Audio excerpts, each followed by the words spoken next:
प्यारे बच्चों, आपका इस्तकबाल है। जैसा कि आप जानते हैं, इससे पहले हमने पढ़ चुका है कि तारीख क्या है ना। तारीख के अंदर आपने देखा कि मुकाम, तारीख के जो सुतून हैं, मुख्तलिफ मुकामात, मुख्तलिफ ज़माने, मुख्तलिफ शख्सियात, इस तरीके से तारीखी मालूमात का हम क्या कर सकते हैं, मुताला कर सकते हैं। तो ऐसे ही एक ज़माने का, एक दौर का हम इस वीडियो के अंदर हम मुताला करेंगे, उस दौर को समझेंगे कि उस दौर के लोगों की ज़िंदगी कैसी थी। तो वो दौर है वेदक दौर। हिंदुस्तान की तारीख के अंदर वेदक दौर की बड़ी अहमियत है। तो इस दौर की समाजी ज़िंदगी, निज़ाम हुकूमत वगैरह के बारे में आपको तफसीली मालूमात हम लोग समझने की कोशिश करेंगे। प्यारे बच्चों, जब भी आप ये वीडियो देखें तो अपने साथ पेन, बयाज लेकर बैठें।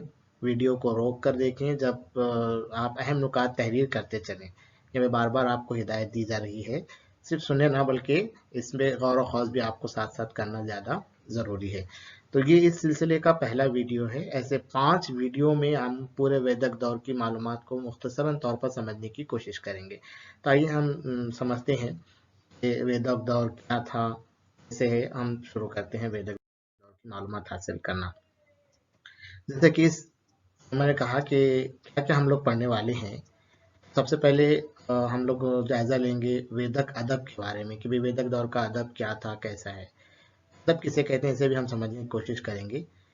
दूसरी चीज़ हम पढ़ने वाले हैं ख़ानदानी निज़ाम और रोज़मर्रा की ज़िंदगी। तीसरी चीज़ हम लोग पढ़ने वाले हैं ज़राअत, गल्लाबानी, समाजी और माशी ज़िंदगी। और उसके बाद मजहबी तसव्वुर की भी मालूमात हासिल करेंगे कि भाई वेदक दौर के लोगों का मजहबी तसव्वुर क्या था। और उसके बाद निज़ाम हुकूमत भी हम लोग उनका देखेंगे कि भाई किस तरीके से निज़ाम हुकूमत वेदक दौर में कायम था। तो इन 5 तस्वुरात पर हम लोग 5 वीडियो में आप लोग मालूमात हासिल कर रहे हैं। अब पहला वीडियो हम लोग देख रहे हैं ये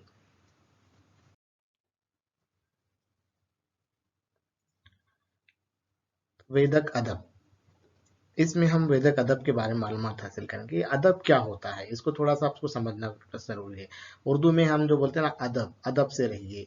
अदब से मुराद एक सलीक़े की बात है, लेकिन यहाँ पर जो अदब है, जो तख्लीक़ात जो होती हैं, जैसे शायर, मुसन्निफ़, अदीब, इनकी जो तख्लीक़ात होती हैं उसे अदब कहा जाता है। आम ज़बान में अगर हम कहें तो नज़्में, मज़ामीन, कहानियाँ या जो भी चीज़ें तहरीर की जा रही हैं, लिखी जा रही हैं या पढ़ी जा रही हैं, बोली जा रही हैं, उन सब चीज़ों का शुमार अदब में होता है। तो वेदक अदब में कौन कौन सी चीज़ें शामिल हैं और उनकी क्या अहमियत है, इसको हम समझने की कोशिश करेंगे। तो वेद अदब पर मबनी तहजीब को वेदक तहजीब कहते हैं। इसको आप जहन नशीन याद रखने की ज़रूरत है। तो ये वेद से क्या मुराद है, आपको क्या लगता है? वेद, ये जो लफ्ज़ है, इससे क्या मुराद है? किसे कहेंगे वेद, किसे कहेंगे? तो दरअसल लफ्ज़ विद का मतलब होता है जानना। वेद जो बना है, ये जो लफ्ज़ बना है,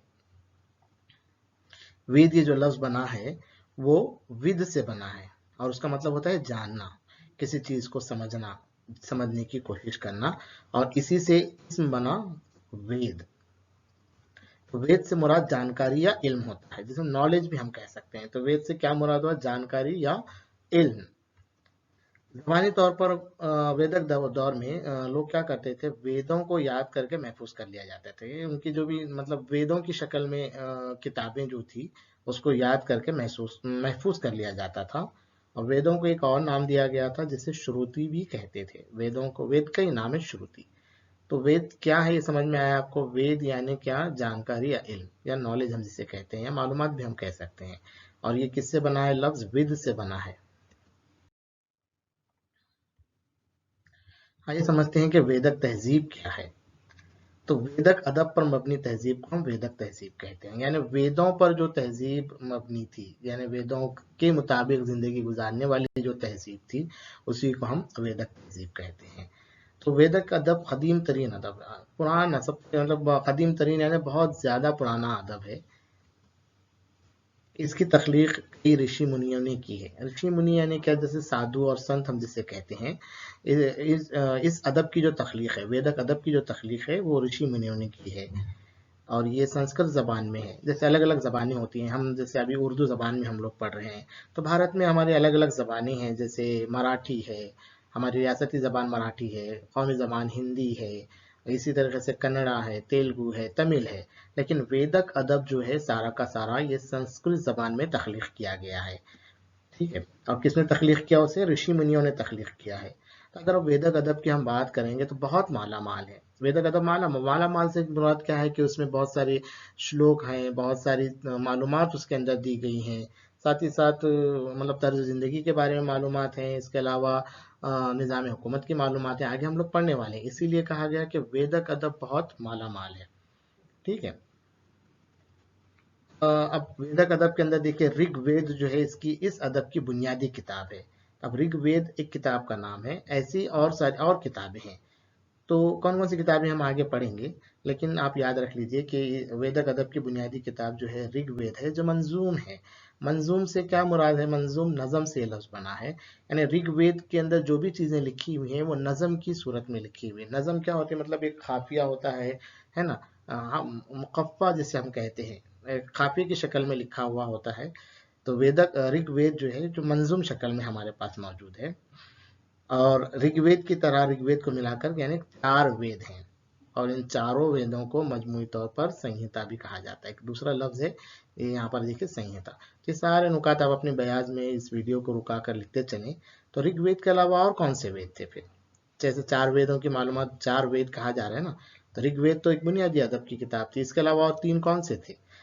संहिता हम किसे कहेंगे, है ना? तो ये चारों वेदों को मजमूई तौर पर संहिता कहा जाता है। तो संहिता में कौन कौन से वेद शामिल थे? देखिए, पहला है ऋग्वेद, अभी हमने पढ़ा, जो वेदक अदब की बुनियादी किताब है। दूसरा है यजुर्वेद, तीसरा है सामवेद, और चौथा वेद है अथर्ववेद। इन चारों किताबों पर वेदक तहजीब का जो अदब है, वेदक अदब है, इन चारों किताबों पर मुश्तमिल है। तो इन चारों किताबों को मजमूई तौर पर संहिता भी कहा जाता है। तो आप इस वीडियो को रुकाएं और ये सारे नुकात क्या कर लें, आप तहरीर कर लें। तो ये था हमारा पहला वीडियो, जिसमें हमने वेदक अदब की एक मुख्तसरन मालूमात हासिल की हैं कि भी वेदक अदब क्या है, संहिता क्या है, वेदक तहजीब हम किसे कहते हैं। तो जाहिर बात है ये वीडियो आपको कैसा लगा, आपके तासुरात भी हमको जानने हैं। तो आप इस ईमेल आईडी पर आप क्या कर सकते हैं, अपने तासुरात हमें भेज सकते हैं। साथ ही अगर आपको ये वीडियो पसंद आए तो इसे आप लाइक कीजिए, इस पर कमेंट कीजिए और सब्सक्राइब भी कीजिए। शुक्रिया।